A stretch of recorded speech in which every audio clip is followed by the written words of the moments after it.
Story time! Back in March, when Liam stayed over, we came across that very same dilemma when revising orchestration. It was clear that two bells were necessary, one for the F and the other for the D flat. I was under the delusion that one could achieve the same pitches as in the game with bells marginally larger than a basketball. I was soon slapped back into reality when we did some research and realized that the smaller of the two bells would weigh almost a ton and cost about 19,000 British pounds.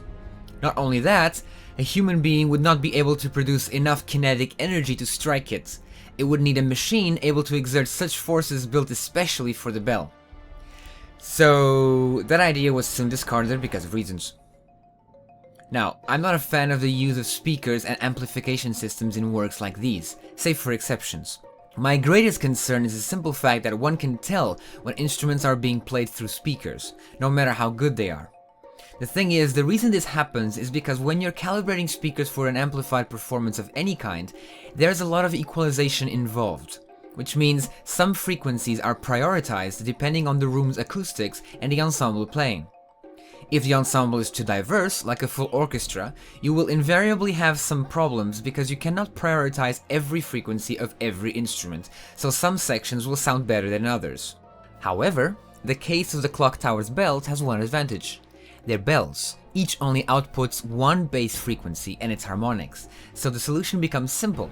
Record both real bells once, sample them, get two high-fidelity speakers, calibrate them just to their respective bell and nothing else, and have the sample played via a switch by the percussion section. If done right, it will sound just like they're in the room.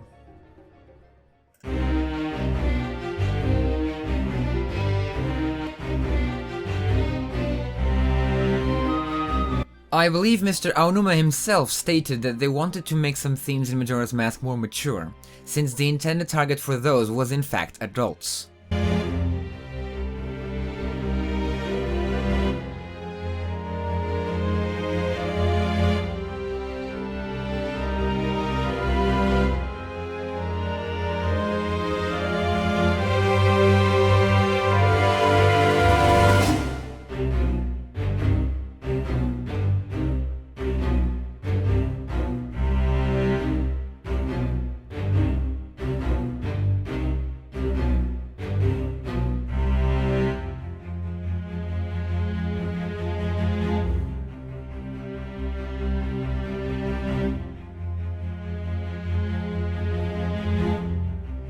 That said, the definition of swear word varies across the globe, and so do age ratings. Although I don't personally believe such restrictions matter at all beyond the scope of an individual's education, Majora would definitely not be considered a work for children. Subjecting it to the equivalent of the American rating system would probably classify it as PG-13, if not R.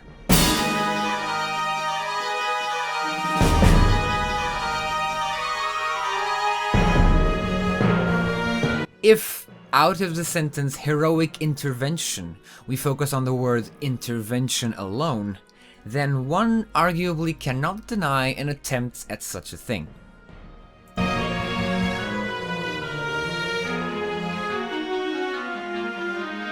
I'm afraid the odds are stacked against that possibility, since an opera company generally employs their own team of singers.